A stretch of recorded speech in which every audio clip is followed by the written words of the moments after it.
And TopStory is always brought to you by Vodafone. Tonight, a number of NPP Presidential Hopefuls are queuing up to stress how they can do better than their own current administration in a race to distinguish themselves from the Akufo-Addo-led government. 3 hopefuls today returned their nomination forms and filed it. One of them had a challenge. We'll tell you who very shortly, and he was turned away. We'll disclose his identity, but also after 4 hours of trying to rectify, did he manage to finally succeed in filing the nominations? You're talking about the former Minister for Regional Cooperation, Dr. Konadu Apreku. That's later. But now, the decision by a number of the aspirants now to make a point that they are different from their own current administration, led by a man many of them served on his cabinet. One of them is the former Power Minister Boakye Ejiako, who has been talking about how they could have been better. The difficulties that you may be facing, I thank you and I'm grateful. Today is not the day for speeches. But I want to take this opportunity for you to think about the meaning of today. Today is when we begin to restore hope in ourselves, to restore hope in our party, and to restore hope to the people of this country. The people of this country have supported it for a long time. And this is the time to make them feel that there is a new leadership coming. A new leadership that will turn the corner and make lives better than we see it today. These are difficult times, I admit. But all difficult times require new leadership and new thinking. Yes, the NPP, we've done very well. But I can tell you, we can do better and we must do better. We cannot rest on our oars and pat ourselves on the back for what we did yesterday. The people of Ghana will accept us for what we commit to do tomorrow for their well-being. And all of you gathered here, let me assure you, I consider you to be very important as part of the army of the NPP. Our winning 2024 is not going to be on the back of somebody's magic. It is not going to be one person. It is going to be people like you who are going to go down to the grassroots, polling stations to work for our victory. That is why I count you more important. No one person is going to win victory for us in 2024. It is going to be you. Therefore, we have to energize you. We have to make you ready. You have to make you happy to fight for this party for 2024. If we do that, then we are sure of 2024. I am interested in this party retaining power for the next 40 years. Not just breaking the 8. Not just breaking the 8. Be in power for the next 40 years. This is the only way we are going to change this country. It is going to depend on you. 40 years I will not be here. But the party will, and we must build a strong party that you are comfortable in. Most importantly, that you receive the reward of your hard work. That is the problem of this party. Reward and hard work.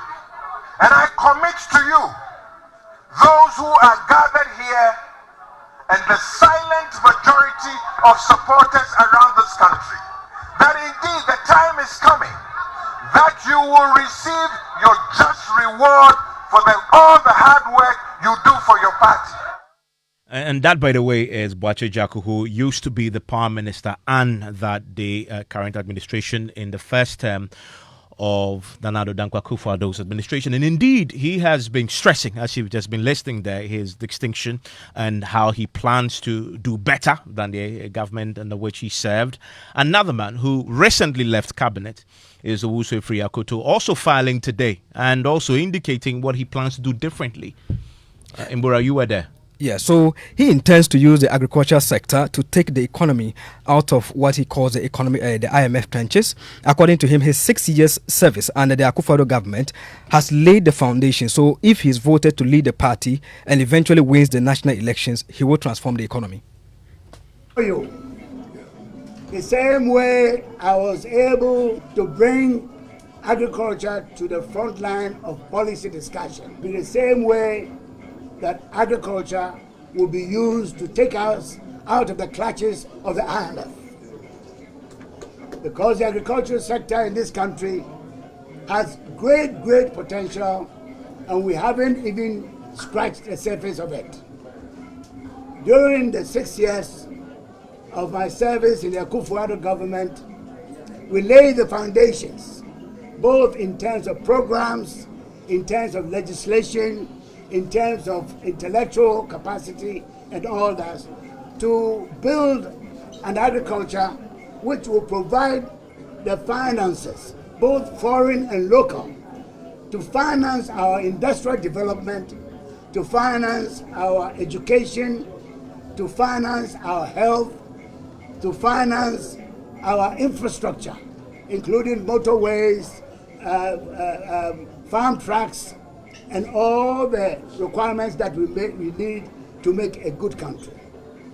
I'm therefore assuring you that having taken this first step today on the road to 26th of August for the super delegates, I'm appealing to you that when the time comes, vote for Owusu Efiri-Akoto. He will make this party great again, and will also turn things around to ensure that this country becomes prosperous. So Owusu Efiri-Akoto there had a smooth sailing when he went there to file his forms today. Exactly. And it also applied to the former Power Minister Boakye Jaku, but a third former minister in the Kufuor administration had a tough time. In fact, he was rejected. That's Dr. Konadu Apreku. What was the issue?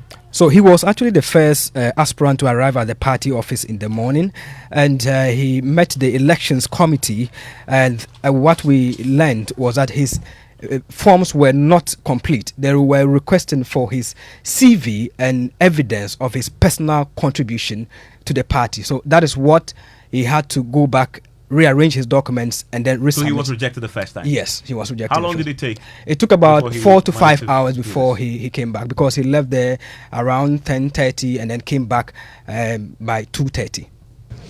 There was no problem. There was a document that we did not receive that required us to send, include in our document our vision. And it wasn't, we did not know about it. We didn't ignore it, but we just did not know. So we did not bring the document, and they asked us to go and bring it. We brought it, and everything is okay. We have submitted the documents. And Nana Obri Nkansa is a communications director for Dr. Apreku, joins us on the telephone line right now. And Mr. Obri Nkansa, thanks for your time here on Top Story. Yeah, good evening to your listeners and your thoughts. And I've just heard your boss that describe the fact that there was a document that they didn't know about, but all the other aspirants who came seem to have filed this quite smoothly without a hitch. Is it that you didn't know about it, or you went there unprepared? Not that we went there unprepared. We were aware, but when the secretary was arranging the documents, I think he left it out. There was nothing untoward happened. What happened was that the director of elections wanted to take it. That is Mr. Evans Nimakon. They wanted to collect the document. And doctor himself opted and said that he cannot continue with it. He has to go through the document and come back with it, because he doesn't want to go to the vetting and then they come and say there's another document missing. So he decided to go to his office and go through again. so that there might not be any hint again. So that's what happened. And indeed, we went back, and then he went to thoroughly through the document, and then we added what was omitted, and he brought it back. So that was what was transpired, and then that's what my boss spoke about. And thankfully, Director of Elections, Evans Nemako, is with me. Director of Elections, thank you for your time here on Top Story, Mr. Nemako. Happy with the documents once they return with it? Well, Evans, thank you. And let me greet your listeners. Thank you also for the opportunity to let the world know the extent to which the New Patriotic Party is organizing its presidential primaries. Primaries was open 26th of last month. It's ending 24th, which is Saturday. It is expected of prospective candidates who have been bold to procure forms to return the forms to the committee on or before 24th of this month, which is the closing date for the nomination. So, yes, we started receiving nomination forms already. Mr. Alanche Martin and Dr. Mahmoud Baumia has submitted yes. Today we had Mr. Jakun, Dr. Koto, and Dr. Preku also submitting their nomination form. This is not vetting per se, but when forms are submitted to the committee, it is expected that some interrogations will be made to ensure that all attachments to the forms are attached. And so that was the discussion between myself and Dr. Preku. And I found it a bit strange to have been told and heard on some media platforms that Dr. Koto's nomination forms have been rejected. But you have to, in essence, demand it. If you didn't have it, there was no way you were going to accept his filing. I mean, he is aware that, before the committee received the nomination forms, it must come complete.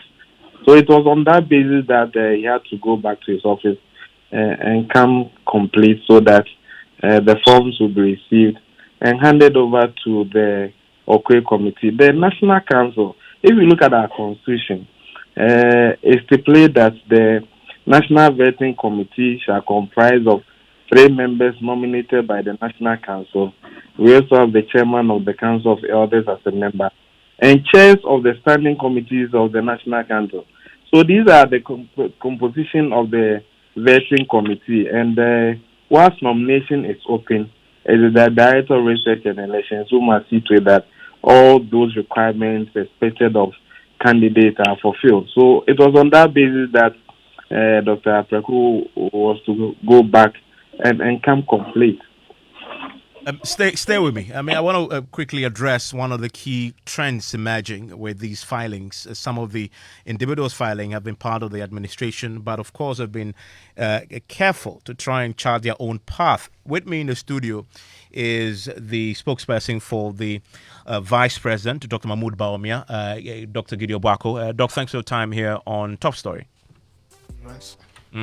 And yes, last week when the vice president filed, one of the key things he said was that he had his own vision, quite distinct from, of course he talks about what he's been part of, but he also had his own vision. In spelling out the vision, though, many will ask, how is that vision different from the last 4 years? Of course, he's been part of this administration at a very high level. How do you reconcile those two things? Yeah, I think first of all, it's not just the vice president who has his own vision. I believe that any of the other aspirants who are seeking the mandate of the people to lead the party and ultimately become the president of this country would one way or the other have his or her own vision. It is important that we articulate that and let Ghanaians know that each one of them is coming on his or her own merit with a new set of vision. Of course, it's going to be quite difficult to say that you want to run a vision that is distinctively distinct from what is existing today.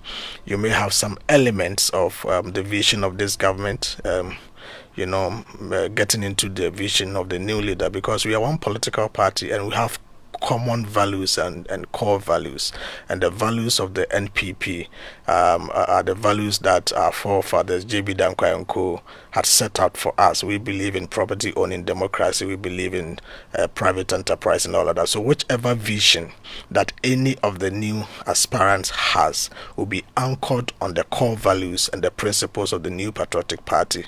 So in essence, it wouldn't be markedly different from the vision of the party, but it must be factioned in a certain way that will also carry the entire Ghanaian community along. So by and large, they are all expected to be visions that will help address the challenges of this country and help promote economic growth for the people.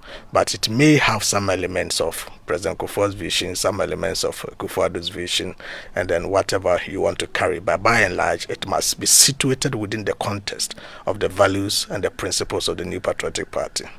Stay with me. Another individual today, a former Greek minister who recently just resigned from cabinet, also filed his nomination forms today, and also presented his own vision. I want to bring in Prince Amuzu, who speaks for Dr. Freya Koto. Mr. Amuzu, thanks for your time here on Top Story. Thank you very much for having me in regards to the listeners. There's a fundamental colleagues on the panel. There's a fundamental question that all of you aspiring who have been part of this current administration will have to ask and answer, really, which is, I heard the former Greek minister talk about using a great to transform the economy, etc. But he's been the pivot in this administration for using a great to transform the economy already in the last 6 years through the Plan for Food and Jobs. So he could not do that in 6 years. Why should we believe that he can do that going forward? Very well. The conversation is one of time. If he says in 6 years he has laid a foundation, that is understandable, because you couldn't have said that you could do that in 1 year or two or whatever. But the structures, some of which are institutional, for example, the Tree Crop Development Authority, which he speaks about, the Horticulture Development Authority, and all those stuff, they have legal components and so on and so forth. And also there's a conversation about the prioritization and worth of investment that goes to the sector and the priority of the government of the day. So these are the conversations we are talking about, and we could not say that because he's been a minister for 6 years, he should have achieved everything else within that 6 years. Clearly, he has said that the Nana Dankwa Akufo-Addo government has laid a strong foundation upon which, when he's given the opportunity, he is able to continue and make agriculture the bedrock of our economy, raise the necessary foreign exchange to fund the social sectors of our economy. This is a very sound and profound vision for anybody to put forward. Does he accept that he will be, if he wins, he will be running on the record of President Akufo-Addo and on his own record as former Greek minister? He is part of the record of the President Nana Akufo-Addo, and he is not shying away from his record as the Minister for Food and Agriculture. So, sure, he is going to run on the record of this government, which he is proud of. And then the follow-up then is, if he's going to run on that record, there isn't a perfect government. Is he also ready to accept the failings as his as well? The comparative view of the point you put forward, that there is a failing, you have to compare to have the weight of it. Look at the opportunity cost. If NPP were not in power, if Nana Dankwa Akufo-Addo was not president, if Dr. Freya Koto was not a great minister, do you know that would have had food crisis in Ghana by now? That's the type of conversation we can be having. It has to be comparative. Yes, there are difficulties. Yes, we are in some kind of financial and economic situation, but we are better off compared to the alternative. I mean, Gideon, so the vice president says he has his own vision. What is his vision? Can you articulate it?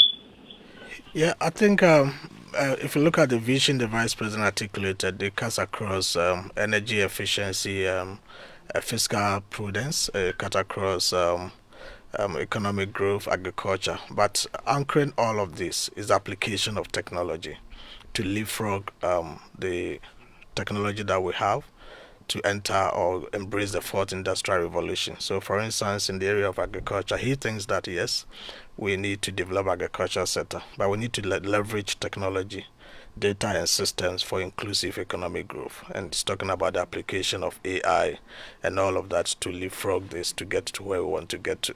he talks about the need for us to have that golden age of natural resource governance, where we add value to our national resources. And he talks about having the dream of getting an LBMA certification for our gold refineries. There's something said on that correct me. I mean, you can elaborate on that the BOG will have his own mine of a sort. Yes, the vice president is that what it is? Yes, the Bank of Ghana will own his own mine. Yes. I mean, all over the world, central banks that are doing so well have gold mines. I mean, they buy gold. In fact, the IMF has the highest, vote of gold in the world. Banks that are big in the world are big because of the gold reserves. But they don't mine themselves. They buy it and store it. Yeah, so for a rainy day. Yeah, I mean, some do. Some central banks have gold mines. What the vice president is advocating for is that first we establish an LBMA certified gold refinery in this country. Ghana is the largest producer of gold in Africa, but in the whole of Africa, it is only South Africa that has an LBMA certified gold refinery. So we get our gold, the dory, and then we ship it just like that. We don't add value to it. So he believes that if gold has been with us for ages and has been one of our number one exports, then we need to have that refinery that is certified to refine our gold in this country. It can even serve the sub-Saharan African sub-region. So that is where he is looking at. And then the Bank of Ghana continues to increase the vote of gold that we are buying. So you have to explain this. So the idea is for the Bank of Ghana to operate the mine. How is that going to work? The Bank of Ghana will own it, not necessarily operate it. Will own it. Exactly. We'll have a gold concession. Because we have gold concession, foreigners, companies from outside come, they get concessions in the country. So this is a large-scale mine? Yeah, whether through Ghanaians, and they are mining and taking the gold away. We are sitting on the gold. It is our property. There's nothing wrong. So this BOG own mine, is it large scale or small scale? It's going to be large scale, and the Bank of Ghana regulations allow them to enter into such trading. You understand? It's in the Bank of Ghana regulation where the Bank of Ghana owns a gold mine. The Bank of Ghana can own a gold refinery, buy gold, refine it, keep it to shore up our foreign exchange. That is the largest backup we can give to our currency, and that is the future. And the vice president has seen it. He has worked with the IMF, the World Bank, and all these international organizations, and he knows what other central banks are doing in other countries that are helping their currencies to be held properly and having a lot of foreign exchange. That is why 1.5 years ago, he started advocating for Bank of Ghana to increase their gold. And since independence until 1.5 years, Bank of Ghana only had 8 tons of gold. Today, as I speak with you, within 1.5 years, Bank of Ghana has doubled the vote of gold that we had since independence. And that has doubled. And we are going forward with this, and we brought the gold for oil policy, and it's going so well. So the vice president, in terms of his vision and future, he thinks that we need to have that golden age of natural resource governance, and not just for the gold but other areas. But he believes that the exports of gold is so huge that we cannot continue to export raw gold after so many years of independence and being the Gold Coast. We need to establish that and move forward. So it's part of the vision that is going to make sure he runs the country with. He believes in industrialization like other candidates are saying, but he believes that we need to scale up our industrialization backed by technology, where we can apply the artificial intelligence and all of that to get into spare parts manufacturing and all of that to shore up, the foreign exchange that we get. But I need to ask you, what has stopped him from implementing all this in the last 6 years? I wouldn't say something has stopped the government. The vice president is not a trade minister. He doesn't implement anything. The vice president's office is not in charge of any policy implementation. It's a thinking institution where policies are developed and the sector ministers implement. Over the last 6.5 years, the government has done so well in terms of industrialization. You've seen what we've done with the One District, One Factory. In terms of agriculture, we've seen the robust policies we've introduced, planting for food and jobs and all of that. In terms of energy efficiency, you see what we've done with the diversification and all that. So we have done things up to a certain level. But for him, he thinks that there is still more to be done, and we all believe there is still more to be done. That is why we need to see which new angles we have to plug to ensure that going forward we're able to do things more robustly and apply the technologies of today to get where we want to get to, and also move with the contemporary trends. That is exactly what the vice president is saying. He is not saying that because he's espousing these ideas, nothing has been done at all. We've done something, just as my brother said, built up the country up to a certain level.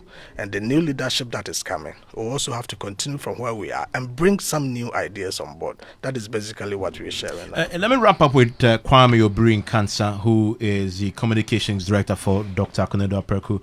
Mr. Nkansah, Dr. Apreku is a stalwart of the party, but it belongs to the many will describe as the old school NPP generation, that in this particular fight, in this race, he stands no chance.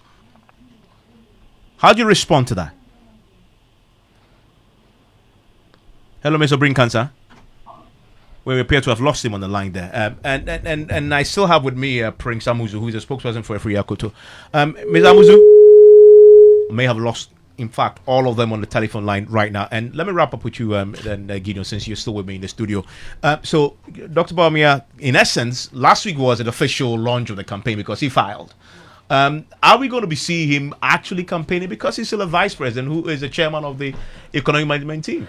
Yeah, first of all, he's not going to be the first vice president to still contest for internal elections in the country. We saw Professor Mills, may he so rest in peace, he was vice president, he contested internal elections. We saw Alhaji Ali Mahama, he was a vice president, he contested. We saw President Mahama, he was the president, he contested elections. And Vice President Bawumia is not moving out of the convention and the practice that has been laid down. In fact, he started his campaign right after the submissions. Friday, he did 2 constituencies. Yesterday, he did 4 constituencies. The day after Friday, he did 4 constituencies. And today, he's doing 4 constituencies. So all in all, he's doing about 4 constituencies in a day. Exactly. Where, in Greater Accra? Yeah, Greater Accra here. So as I speak with you, he's in one of the constituencies. I think he's doing the last constituency now. So he's continuing with the campaign. He joins that with work. This morning he went to the office, worked briefly, and then moved out to do his campaign. Somebody was asking why is he using work hours to do politics. That has been the convention. But in any case, this vice president has never gone on leave for the past 6.5 years. So he has some accumulated leave he can take to do some of these things. Gideon, thank you very much. And that's for Top Story tonight, News Night, in a minute.